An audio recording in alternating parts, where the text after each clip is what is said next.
Assalamualaikum warahmatullahi wabarakatuh. Kembali lagi dengan aku Nurdaningsi.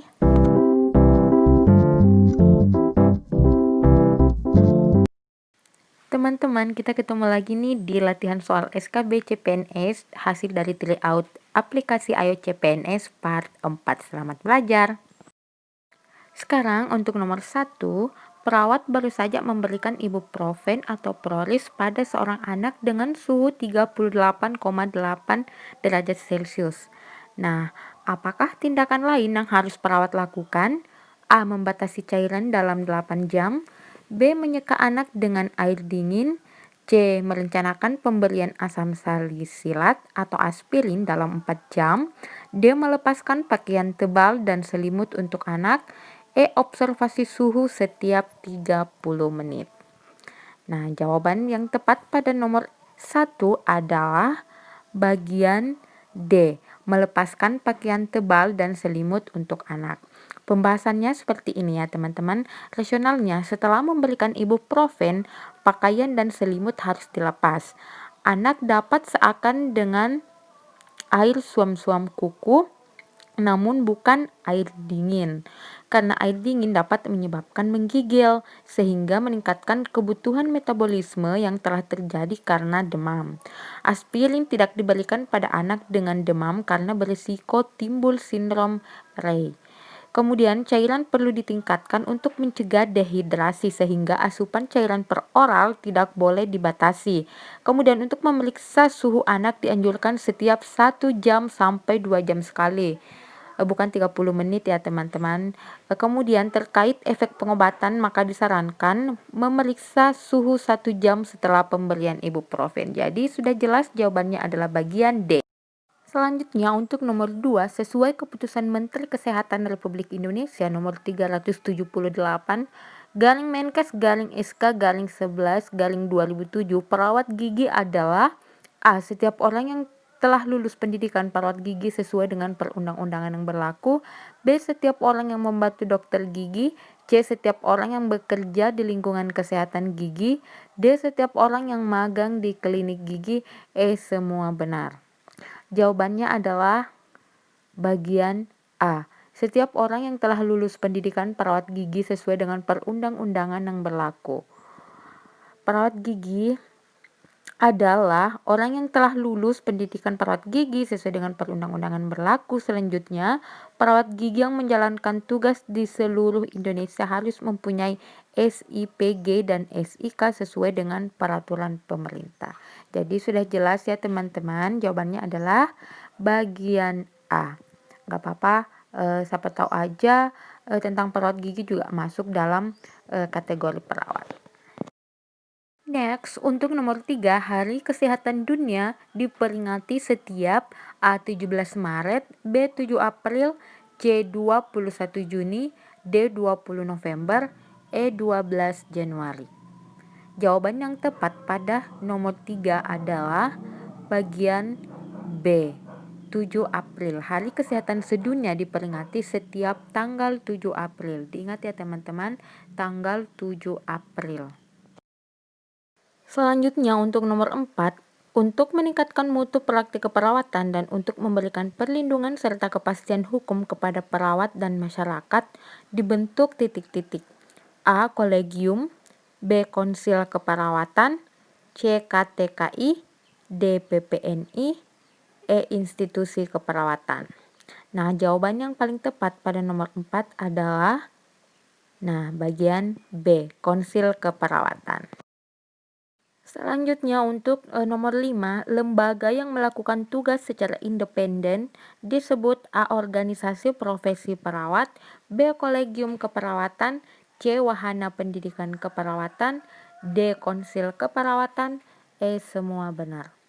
Nah, jawaban yang paling tepat pada nomor 5 adalah bagian D. Konsil Keperawatan. Jadi konsil keperawatan adalah lembaga yang melakukan tugas secara independen. Jadi sudah jelas ya teman-teman, jawabannya adalah bagian D. Lanjut ya teman-teman, untuk nomor 6, surat tanda pengakuan untuk melakukan praktik keperawatan yang diperoleh lulusan pendidikan profesi disebut A. Registrasi, B. Sertifikasi profesi, C. Sertifikat kompetensi, D. Uji kompetensi, E. Semua benar. Nah, jawaban yang paling tepat untuk nomor 6 adalah bagian B. Sertifikasi profesi. Nah, sertifikasi profesi adalah surat tanda pengakuan untuk melakukan praktik keperawatan yang diperoleh lulusan pendidikan profesi. Next, untuk nomor 7, perawat sedang mengoleskan kortikosteroid topikal pada klien dengan eksim. Ketika mengoleskan, pada bagian tubuh manakah yang harus perawat monitoring risiko peningkatan absorpsi sistemik obat tersebut? A. Punggung, B. Ketiak, C. Telapak kaki, D. Telapak tangan, E. Lengan bawah. Jawaban yang benar adalah bagian B. Ketiak. Pembahasannya, kortikosteroid topikal dapat terserap pada peredaran darah sistemik. Penyerapan tertinggi pada area di mana kulit bersifat permeabel, yaitu kulit kepala, ketiak, wajah, kelopak mata, leher, perineum, dan genitalia. Dan area dengan tingkat absorpsi rendah biasanya memiliki permeabilitas yang buruk seperti punggung, telapak tangan, dan telapak kaki. Jadi sudah jelas jawabannya adalah bagian B, yaitu ketiak. Selanjutnya untuk nomor 8, Organisasi Kesehatan Dunia atau World Health Organization meningkatkan level penyebaran COVID-19 menjadi pandemi pada hari Rabu 11 Maret 2020. Di bawah ini yang merupakan makna pandemi adalah A. Wabah yang berjangkit serempak di mana-mana meliputi daerah geografis yang luas. B. Wabah ganas yang berjangkit di banyak negara.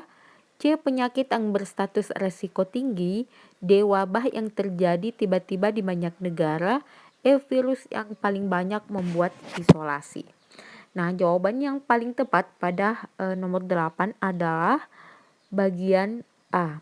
Pembahasannya dikutip dari Kamus Besar Bahasa Indonesia atau KBBI, pandemi adalah wabah yang berjangkit serempak di mana-mana atau meliputi geografi yang luas. Artinya, virus corona telah diakui menyebar luas hampir ke seluruh dunia. Jadi, sudah jelas jawabannya adalah bagian A. Nomor selanjutnya untuk nomor 9, sekumpulan manusia yang saling bergaul dan saling berinteraksi disebut dengan A. Masyarakat, B. Geng, C. Komunitas, D. Forum, E. Individu. Nah, jawaban yang paling tepat pada nomor 9 adalah bagian A. Masyarakat. Pembahasannya, menurut Konjaningrat, masyarakat adalah sekumpulan manusia yang saling bergaul dan saling berinteraksi. Jadi sudah jelas ya teman-teman, jawabannya adalah bagian A, masyarakat. Oke teman-teman, nomor terakhir nih, nomor 10, dengan kasus seorang klien dengan kehilangan darah berat akibat cedera multiple membutuhkan transfusi darah cepat beberapa unit darah. Perangkat apa yang diminta oleh perawat kepada anggota tim kesehatan lainnya yang akan digunakan selama prosedur transfusi darah untuk menurunkan risiko ditermia jantung? A. Infusion pump, B. Pulse oximeter, C. Monitoring jantung, D. Alat penghangat darah, E. Defibrilator. Nah, jawaban yang paling tepat pada kasus nomor 10 adalah bagian D. Alat penghangat darah. Nah, pembahasannya, jika ada beberapa unit darah akan diberikan, maka penghangat darah harus digunakan. Transfusi cepat darah dengan temperatur yang masih dingin meningkatkan risiko klien mengalami disritmia jantung. Untuk mencegah hal ini, perawat menghangatkan darah dengan alat penghangat darah. Pulse oximetry dan peralatan untuk memonitor jantung bermanfaat untuk pengkajian awal kemungkinan komplikasi, tetapi tidak mengurangi kejadian disritmia jantung. Kemudian untuk alat infus elektronik juga tidak bermanfaat dalam kasus ini karena infus yang diberikan harus cepat dan alat infus tersebut umumnya digunakan untuk mengontrol laju aliran infus. Sebagai tambahan, tidak semua alat infus bisa digunakan untuk darah dan produk darah. Sudah jelas ya teman-teman? Sekian untuk video kali ini, mudah-mudahan apa yang aku sampaikan dalam video kali ini itu betul-betul bermanfaat buat teman-teman dan menjadi berkah, menjadi bekal teman-teman untuk melakukan SKB mendatang. See you next video teman-teman, jangan lupa like, comment, and subscribe.